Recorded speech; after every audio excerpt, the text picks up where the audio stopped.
comments yesterday. What did he mean by when he said he was going to terminate the payroll tax? And a secondary question, if he's reelected, what should Americans believe about his commitment to Social Security? Yeah, he has unwavering commitment to Social Security, making sure that it is fully funded and that our seniors are taken care of. I've heard him express that privately and publicly a myriad of times. What he was meaning yesterday is that he wants permanent forgiveness of the deferral. He's, of course, deferred the payroll tax to the end of the year, and he wants to make that a permanent forgiveness of the deferral come next year, because it's very important for specifically low and middle income Americans, since it's a regressive tax. In the long term, though, does he think that the payroll tax should go away? The president's very clear on this matter that he wants a permanent forgiveness of the deferral. That's as far as he's gone, and he's gone even further to say he's going to make sure that Social Security is fully funded. You voted by the U.S. mail. The president has voted by the U.S. mail.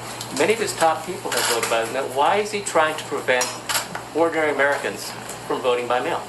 So first, let me note, I've voted absentee. The president's voted absentee. He's always been for voting absentee for a reason.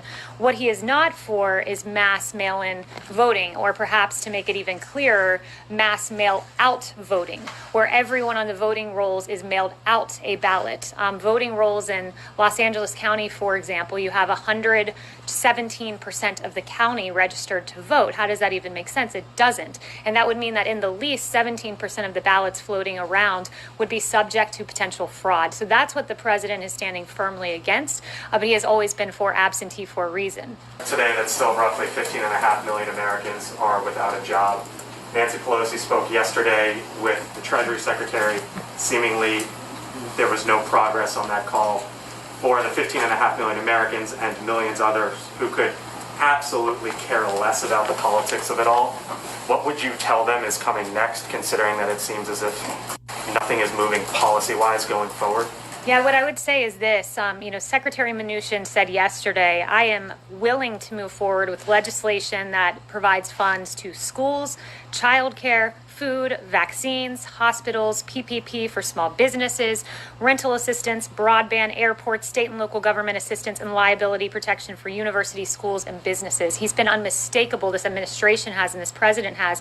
We're willing to move forward on that. What we're not willing to do is rubber stamp a behemoth $3.4 trillion deal that the Democrats put forward that was fundamentally unserious, that would have made ballot harvesting mainstream, that was a Democrat wish list. That's what we'll not move forward with. But this president, out of anyone, has taken action, serious action on eviction protection, serious action on unemployment insurance, on a payroll tax cut, student loan forgiveness in his executive capacity. And what I would say, the state of things now is, you have Nancy Pelosi saying we were willing to come down $1 trillion if they came up $1 trillion. Well, it's fundamentally unserious, because the Democrats, the chief of staff has told me, wouldn't even tell us what they would take out of the $1 trillion. So they said we'd come down $1 trillion, but wouldn't list out the things that they would take out of their Democrat wish list. So Nancy Pelosi needs to come back from recess and negotiate, because the American people deserve better. There are some conservatives who have made the argument that $3 trillion, give or take, has already been spent and no more needs to be spent. If there isn't a deal that is viable, is the White House of the position that since $3 trillion has been spent, it's okay, we don't need to spend any more? No, the president is all about what is best for America's families. He wants to see funding for our schools, direct payments to Americans. He's protected the American people in every way he can in his executive capacity. But as you noted, in terms of the fiscal cost of things and the height of this, when the economy was shut down, there was a $2 trillion deal negotiated. Next after that, when the economy was reopened, it was a $1 trillion deal. So for the Democrats to say we want more than what we even negotiated and passed during an economic shutdown, and to say we need $3.4 trillion, it's really an unserious proposal.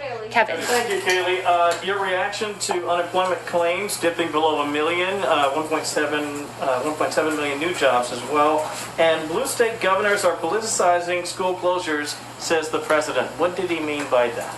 Yeah, what he means by that is that when you look around the world, many countries in the Western world have opened their schools, and that we as the United States can do the same. We can find a way. The president, the White House has released guidance as to how to make that happen. And he doesn't want a decision that is so important for our children to be politicized, because he believes it's in the public health interest of the child to be back in school. And I've listed out for you all the reasons for that previously. And what was your first question? You also Unemployment claims dipping below Yes. 1 million. How surprised are you that that's the figure and the direction we're going? I'm not surprised, because under this president, he was the great jobs president once, brought us the greatest economy in modern history once, and he'll do it again. And this is more evidence of that, to see unemployment claims dip below 1 million, coming on the backs of a July jobs report that exceeded expectations. And of course, the 2 blockbuster jobs reports before that. It goes in line with the manufacturing ISM good numbers that we saw in many other metrics. This is the president who's already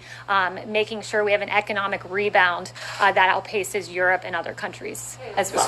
One other thing I wanted to clear up is that Speaker Pelosi has been fundamentally unserious in these negotiations and engaging in blatant partisanship.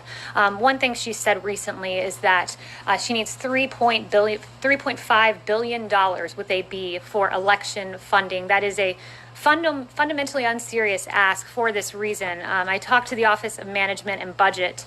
They said states have been given over $1.2 billion in election assistance grants since fiscal year 2018, and we estimate that they've spent less than a sixth of that funding in these 3 years, and still have over $1 billion of those funds sitting around right now that have not been spent. So we encourage for Speaker Pelosi to follow in the footsteps of the suggestion of Congressman Ro Khanna of her own party, who said, I think Congress should be in session. I think it's absurd for Congress to be going on a break during a pandemic and a national crisis. I can tell you one person who hasn't been on a break. It's this president, providing relief for the American people.